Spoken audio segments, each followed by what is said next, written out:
Encore une fois, il s'est passé plein de choses dans le monde du minage. Allez, c'est parti!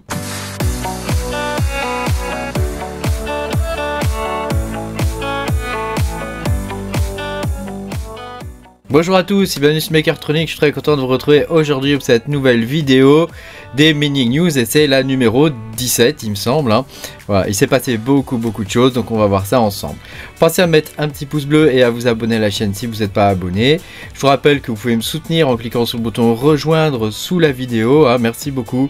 Voilà, ça m'aide énormément et ça me motive, surtout en plein bear market en ce moment, c'est quand même pas trop la teuf quoi. Voilà, allez on va pouvoir commencer. Alors vous savez comme d'habitude, je vous montre un peu les indicateurs, ensuite on regarde les news, on fait une démarche en entonnoir, on commence par le macro et on finit dans le détail de ce qui nous intéresse. Alors si on regarde le SP500, on peut voir que on est dans un range qui monte, n'est-ce pas? Je ne suis pas trader moi, je suis mineur, donc ne m'en veuillez pas si j'ai pas les bons termes. Donc voilà, on est dans un range qui monte, donc ça c'est bon pour nous. Voilà, l'idée c'est juste de dégager une tendance comme d'habitude. Voilà, au niveau du dollar index, on continue de ranger tranquillou, ça change pas trop, donc ça apparaît statu quo, c'est bon pour nous. Au niveau du market cap global des crypto-monnaies, on peut voir qu'il y a un petit mieux depuis le 29 juin. Il y a un petit mieux, et sur les 30 derniers jours, on peut voir qu'il y a un petit mieux encore. Et sur les 90 derniers jours, on n'est pas encore au niveau du mois de... c'était quand ça 04, on n'est pas encore au niveau du mois d'avril, mais voilà, il y a du mieux. Il y a du mieux. Donc courage. Courage.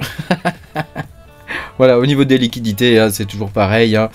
Donc ça change pas trop. Alors, on va démarrer sur les news. Donc on y va. On va commencer par Binance. Et oui, Binance fait encore l'actualité puisque Binance est contraint de quitter l'Autriche maintenant. On peut voir que c'est l'Europe maintenant qui s'en prend après les États-Unis.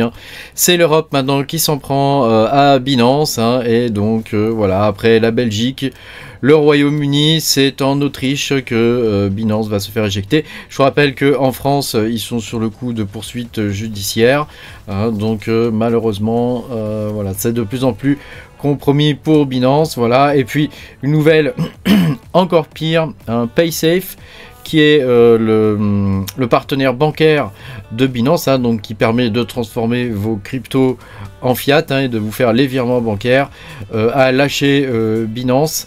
Donc pour le coup, après les États-Unis avec la banque Signature, maintenant c'est la banque PaySafe qui lâche Binance en Europe. Donc voilà, ça devient de plus en plus compliqué malheureusement pour Binance. On peut voir que c'est toujours pas fini, puisque vous savez avec Binance ils avaient commencé par les obliger à faire un KYC, etc. KYC c'est simplement le fait qu'à partir du moment où on veut retirer une certaine somme de crypto-monnaie en euros, il faut, ou même juste de crypto, il faut pouvoir montrer patte blanche et donner sa carte d'identité. Donc on peut voir que désormais c'est KuCoin qui est touché. Donc pour se conformer à la réglementation, le KYC devient obligatoire. Voilà, KuCoin c'était un de mes exchanges préférés. Donc moi, je pense que le monde des crypto-monnaies, c'est pas un monde où il faut montrer sa carte d'identité partout. Donc pour moi c'est vraiment pas une bonne nouvelle quoi. Bon, voilà, donc ça les mauvaises nouvelles continuent au niveau des exchanges centraux. Voilà, heureusement il n'y a pas que ça et il y en a d'autres. Voilà. Alors je voulais vous faire part de ça aussi. Il y a une rumeur en ce moment sur Zelcore. Alors peut-être que c'est rien. Peut-être que c'est rien, je m'avance peut-être, mais il y a une rumeur en ce moment sur Zelcore, comme quoi il y aurait des gens qui se feraient siphonner leur wallet. Alors là, tu vois, j'ai une transaction de 20 millions de flux quand même, donc c'est un bridge, c'est visiblement, c'est un bridge avec 84 000 transactions et des gens qui auraient perdu, des flux, quoi. Qui auraient perdu des flux, donc bon, c'est à confirmer tout ça.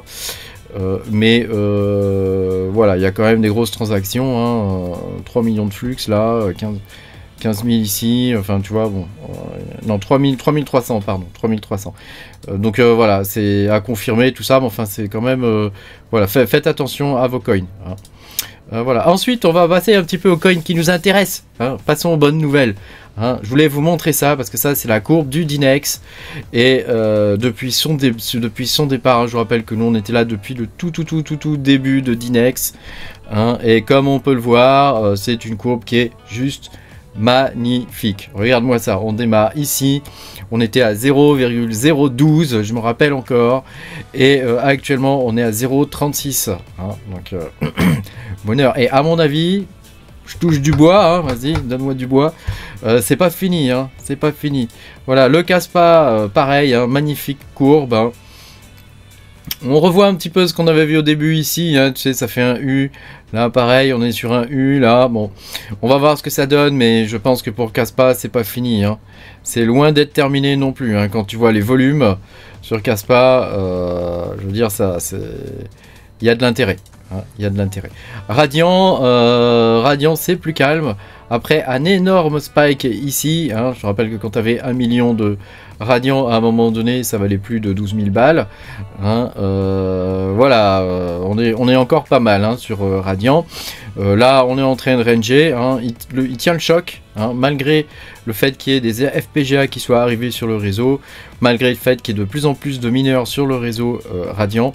Il tient le choc. Hein. Le coin ne se fait pas non plus lessiver totalement. Hein. Donc, c'est plutôt bon signe tout ça pour nous. Ça présage du bon pour le prochain bull run. L'hypothétique prochain bull run, on ne sait pas après tout. Hein. Voilà, actuellement, je voulais vous montrer ça hein, sur mes cartes Nvidia. Hein. Le coin le plus rentable, c'est le Dinex, hein, avec un profit journalier que je suis censé dégager de 1,21 $. Évidemment, moi, je ne m'arrête pas au profit journalier, hein, sinon ça ferait longtemps que j'aurais vendu tous mes Dinex. Hein, je les conserve et je les hold. Ce n'est pas un conseil d'investissement, faites ce que vous voulez, hein, mais moi, je les conserve. Comme mes Kaspa d'ailleurs. Donc comme tu peux le voir actuellement, c'est le Dinex le plus intéressant, suivi du Skydoge. Alors moi j'aime pas trop ça, le Radiant et le Alephium. Je vous ferai une vidéo prochainement sur le Alephium, vous allez voir, c'est de la balle. Rappelez-vous, hein, je vous en avais fait une au tout début, au lancement du coin, hein, le Alephium. Hein. Voilà, en ce moment, je mine du Dinex et du Alephium. Je pense que le Alephium a un bon potentiel pour le prochain bull run. Donc, on verra ce que ça va donner. Hein, mais voilà, ils sont en train de se diversifier au niveau des exchanges. Ça avait été relativement calme. Donc, je pense que ça va être très intéressant dans les mois et dans les mois à venir. Hein, dans les mois à venir, j'espère. Hein, voilà. Alors, au niveau des miners, BZ Miner inaugure une nouvelle version avec un nouveau coin qui est minable dessus. Hein. Donc, c'est le Chlore. Hein. Donc, j'avais fait une vidéo d'analyse de projet sur le Chlore. Je vous invite à aller la voir. Hein, voilà. Et puis, une augmentation des fees sur le Neoxa. Ça, c'est pas trop une bonne nouvelle. Le Meocoin et le RVN. Hein, donc, Neoxa, c'est pas trop une bonne nouvelle, mais bon, écoute, hein, tant que ça fonctionne, hein, c'est le principal. Il y a une nouvelle version de Rigel Miner hein, qui désormais supporte le dual mining Ergo plus Radiant, hein, duo intéressant. Hein, je rappelle que l'Ergo, actuellement, il est sur des prix qui sont vraiment très intéressants. Et donc même à miner, ça peut être très intéressant de capitaliser sur l'Ergo. On ne sait pas ce que ça peut donner dans le prochain bull run. Hein. Lors du dernier bull run, il avait bien performé.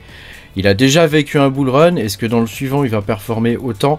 Sachant qu'il y a beaucoup plus de coins maintenant qui sont en circulation. On peut pas le savoir. Hein. On peut pas le savoir. Moi, je pense que oui. Après, voilà, on peut pas. Personne n'a de boule de cristal. Hein. On peut pas deviner l'avenir. Et donc voilà, ils ont ajouté le dual Ergo plus Radiant, donc c'est quand même très intéressant. Voilà, et puis je voulais vous montrer ça, Astro Miner, hein, pour ceux qui minent avec le CPU, qui minent du Dero.